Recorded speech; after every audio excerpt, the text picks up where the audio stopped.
Love, life, and lessons from the past. Only at Dear Mags FM with DJ Chin. Natatawa ako habang nagsusulat ako nitong story ko. Kahit mag-isa ako, para akong baliw. By the way, Chin, itago niyo na lang ako sa pangalang Silly Girl. Dati niyo na akong letter sender. Pero maalala ko, nung nag-resign ka 2018, nabasa mo pa ang sulat ko. Way back, ABS-CBN sa MOR. Pero wala ka na, hindi na rin ako nakapag-monitor pa. Dahil nag-asawa na rin ako. So heto na ngayon, ang nakakatawa at nakakahiyang kwento ko. Nakilala ko ang husband ko dahil din sa paghahanap ng textmate. Matapos ang ilang pagkikita, I got pregnant real quick. Oh, Chin, ang bilis lang ng panahon. Bigla akong nabuntis. Like, within a month or few weeks lang of meeting him. Hindi ko naman maiko-consider na bad thing na nangyari yun. Excited nga kaming dalawa. Hindi naman kasi ako materialistic. Happy na ako, basta masaya lang ako. Kontento na ako sa buhay ko. At nung na-in love, binigay ko na ng todo. Kasi noon, I was so naive and beyond modest pa. Kahinhin, medyo kalog pero Maria Clara. Pero nung nakilala ang husband-to-be, na in love, biglang nakawala sa hawla. Maraming mga bagay na hindi ko iniisip. Hanggang sa nabuntis ako, nang wala sa plano. We literally did not know each other pa kasi. Few weeks lang kaming nagkita. Or within a month lang na nag-date kami.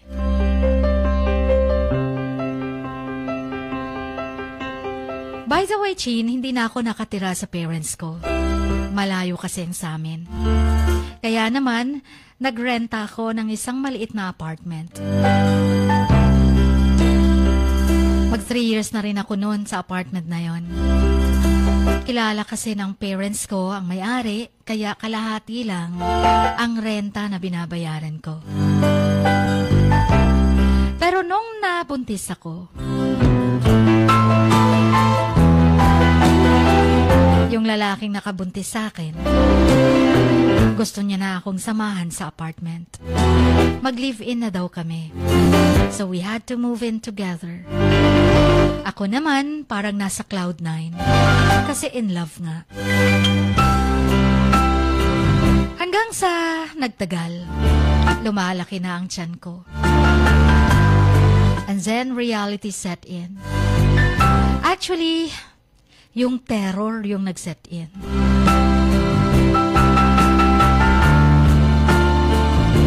Sabi ko pa, OMG. Sabi ko, yung bang, excuse me na lang, kung may kumakain. Yung bang naiisip ko habang malaki tiyan ko, sabi ko pa, what if I have to poop? Yung bang natataik ka na? Tapos iniisip ko, pretty girls don't poop. And it's a secret. Yung mga ganong mga kawirduhan ng mga iniisip ko. Yung bang naisip ko na paano yan? Kung iisang apartment kami. Tapos matatai ako. Tapos andyan siya sa CR. Hindi kasi ako sanay na may share sa CR. Yung bang matatai ka na tapos kailangan mo siyang palabasin. Parang ganun yung mga iniisip ko na. Sabi ko, bakit pa binibig deal ko pa? Pero para bang nai-intimidate ako. Ayokong makita niya akong ganun. Nahihiya ako. I felt at the thought of having to poop with him in the same house. Nope, hindi ko yata kayang magawa. I'm not gonna do it. Tapos yung bathroom, iisa lang din. Siyempre, baka pag naligo ako, habang naliligo siya, parang it's a no to me. Sabi ko naman sa isip ko, buntis na nga ako. Ngayon pa ba ako mahihiya? And then I came up with this genius idea. Sabi ko, kapag mapupups ako, baka tapos andyan siya. Kunwari, pupunta na lang ako sa kapitbahay. Tapos doon na lang ako makiki-CR. Ewan ko ba bakit yun talaga naiisip ko. Kasi beshi-beshi ko naman yung kapitbahay namin. Apartment din. Doon na lang siguro ako makiki-CR, sabi ko. So for about 2 months na magkasama kami sa apartment, tiniis ko yon. Pupunta ako sa neighborhood, sa beshi-beshi ko, once a day to use her bathroom. Tapos, mamatay-matay siya sa kakatawa.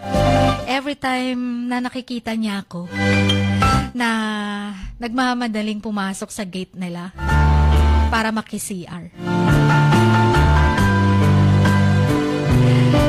Yung bahay niya, yung apartment naman kasi, parang 2 minutes pa bago ko maabot at mapuntahan. Tapos sisigaw siya habang nasa bathroom ako sa CR. Sabi niya pa, OMG, girl, buntis ka na ng lalaking ito. Tapos dito ka pa nagpupups. Nahihiya ka pa. What the hell? Ano bang iniisip ng lalaking nakabuntis sa'yo? Hindi ka nagpupups? Ba't ikakahiya mo? Lahat naman ng tao nagpupups, kahit siya. Natatawa na lang kaming dalawa. Tapos sisigaw na naman ako mula sa CR. Yes, Beshi. Akala kasi ng lalaking ito perfect ako. Kaya nahihiya ako makita niya akong napaka-imperfect ko pala. He never said anything and come to think of it, parang hindi naman siya nagtatanong. Akala niya habang naliligo ako, doon na rin ako nagpupups. That one fateful night, the most embarrassing moment of my life happened. Ito na yun, Chin. Ang nakakatawa. And nothing has compared ever since. Yun bang feeling ko na matay na pati kaluluwa ko? My soul died a little bit that night. And a huge lesson in humility. Yun ang nakuha ko. Kailangan kong tanggapin na hindi nga talaga ako perfect. Dapat makita niya na imperfect ako. Alam mo yung tapos na kami kumain ng dinner. At syempre, siya kasing nagluto kaya masarap. Oo, Chin, siyang nagluluto. Kasi mas may alam siya sa pagluluto. Tapos meron pang mashed potatoes. Alam mo yung sa dami ng nakain ko, umupo ako sa sofa, tapos naramdaman ko masakit yung tiyan ko. Sabi ko pa, oh no, masakit ang tiyan ko. Tapos nakita niya na parang namimilipit ako sa sakit sa tiyan. Yung akala niya na manganganak na ako. Pero alam naman niyang matagal pa akong manganak. Hindi ko pa due. 2 to 3 months pa. More to go para mag-labor ako. Pero another pain, but worse than the last. The pain was familiar. Yung bang pain na napupoops ka. The pain brought fear of having to poop. And then, another pain. Sabi ko, oh God, wala nang panahon para tumakbo sa kapitbahay at dun mag-poops. Parang feeling ko, natrap na ako. Parang nagpanik ako sa loob ng apartment. Parang hindi na rin niya alam ang gagawin. Itong mahal ko naman, Panay tanong, kailangan na ba daw niya akong dalhin ng hospital? Sabi, hindi. Hindi pa ako manganganak. Hindi ko naman masabi sa kanya na natatay lang ako. Lumabas ako, Chin. Dahil kasi parang nauutot na ako. Pero dahan-dahan na akong papunta dun sa kapitbahay. Pero, I was so desperate, natigilan ako dahil parang feeling ko kapag maglalakad pa ako, lalabas na talaga. Namumula na ako, pinagpapawisan na ako. Bigla akong napaupo sa labas lang ng apartment namin.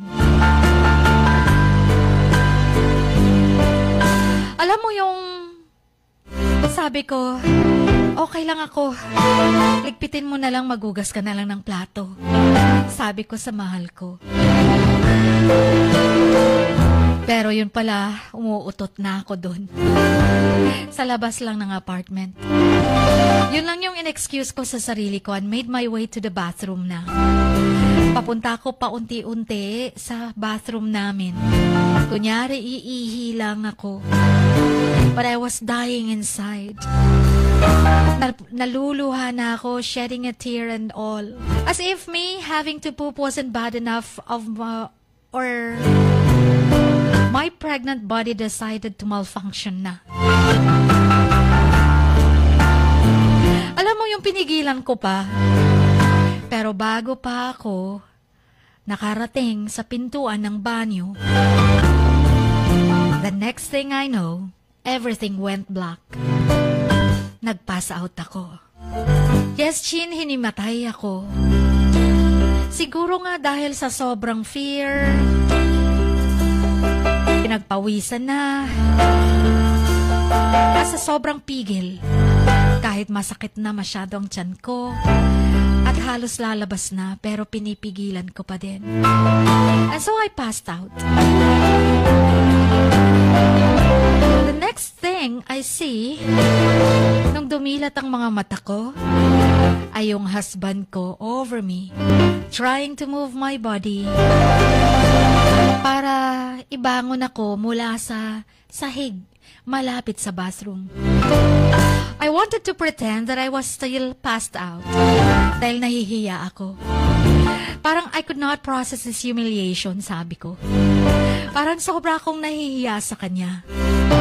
And oops, ang mas nakakatawa at sobrang nakakahiya, nakapoops ako. And the smell, my goodness, ang baho-baho. Yes, Chin, hindi na ako umabot ng CR. So kunyari, hinimatay pa rin ako. I've never smelled anything like it ever since.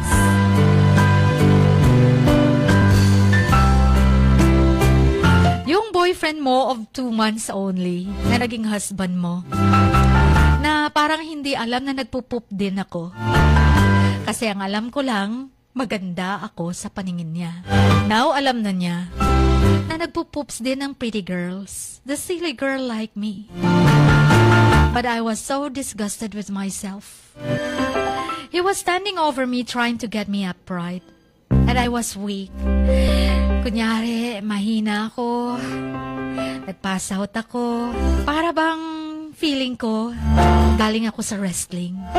And then as he was trying to help me all of a sudden, parang naramdaman ko na parang meron na namang another wave na gusto kong masok ka. Gusto kong masok ka dahil sa sobrang baho. Alam ko naaamoy niya din. Pero hindi niya alam paano sasabihin. Pero nakita ko, kumuha siya ng planggana na may tubig. Pero sinabi niya sa akin, gusto mo tulungan kita papasok ng bathroom.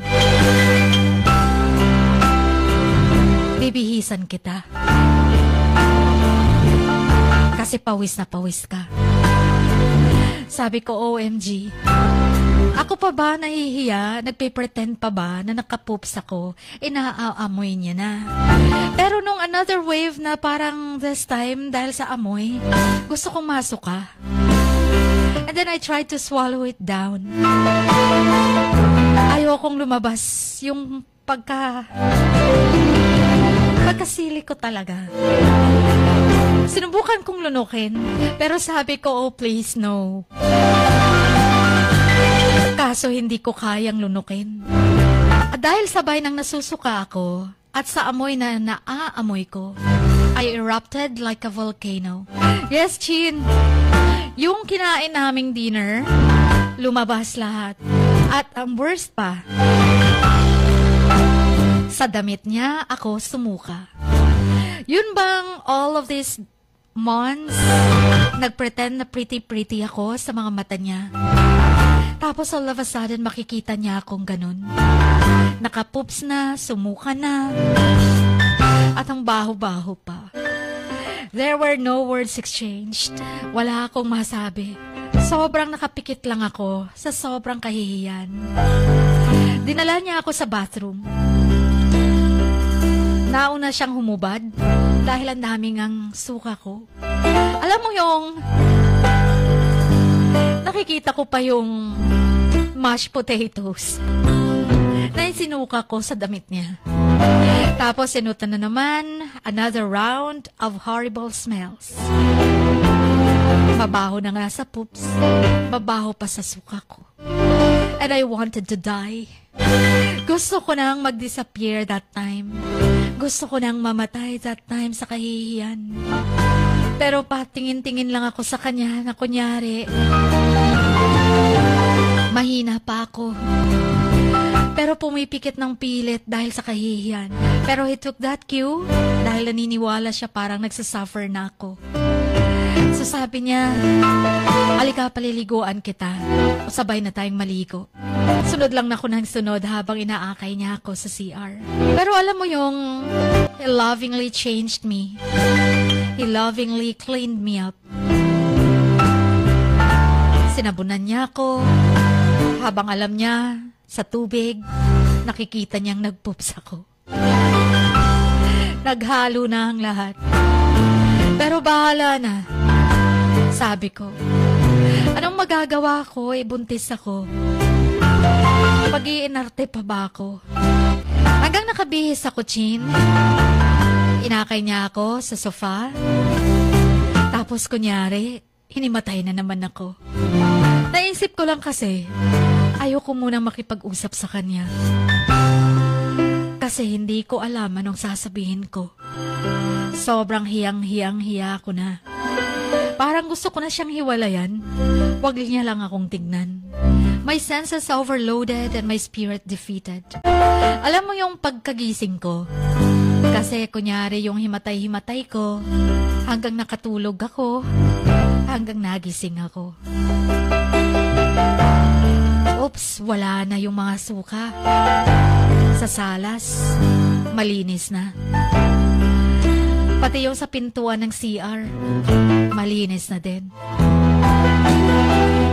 Tapos sabi ko, ay parang nanaginip lang yata ako. Na parang totoong-totoo. Sabi ko panaginip lang pala ang lahat. Malinis naman palang bahay. Wala namang amoy. And I almost thought it was just a dream. Napapangiti lang ako. Kakaibang dream na yon. Pero hindi pala panaginip, Jean. Totoong nangyari. Pero matagal din bago ko natanggap ang kahihiyang yon.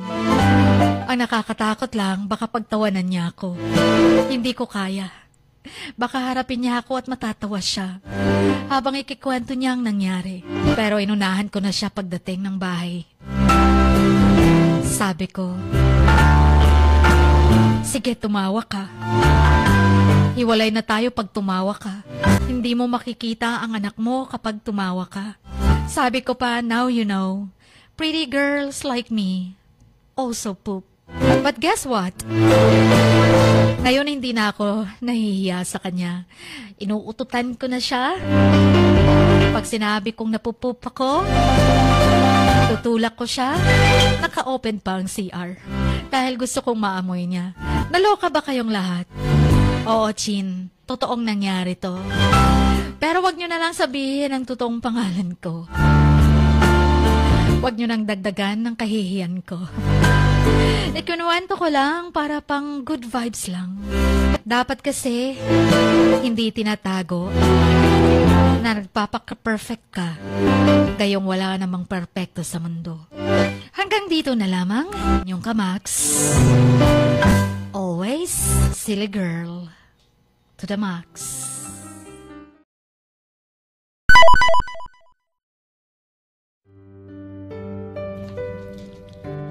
Sa bawat pagluha mo, may nakatagong kwento. Sa bawat ngiti mo, may gustong sabihin ang puso mo. At sa likod ng iyong halakak at maging sa pagkabiko mo, may mensaheng nakabalot sa iyong pagkatao. At ang tanging nais mo lamang ay mapakinggan ang mga ito ng buong mundo. Dear Max FM with DJ Chini. Life has got all those twists and turns. Stand up for what you believe in. What lies behind you and what lies in front of you pales in comparison to what lies inside of you. Dear Max FM with DJ Chini. Sabi nga nila, ang pagsusulat kapag masyado mong diniinan hanggang sa susunod na pahina ay nagmamarka. Katulad ng pagmamahal, kapag masyado mong ibinigay ang lahat, yung sakit na gawa ng nakaraan, dala pa rin hanggang kasalukuyan. Dear Max FM, you own your story and you are the author of your own book of life. Don't let others write your script, but let others hear your story and make them inspired. Kaya sumulat na, maging bahagi ng aming programa, Dear Max FM with DJ Chini, tuwing Lunes hanggang Biyernes, 1:00 hanggang 3:00 ng hapon sa Max News FM, Sock Sargent. Love, life, and lessons from the past, only at Dear Max FM with DJ Chini.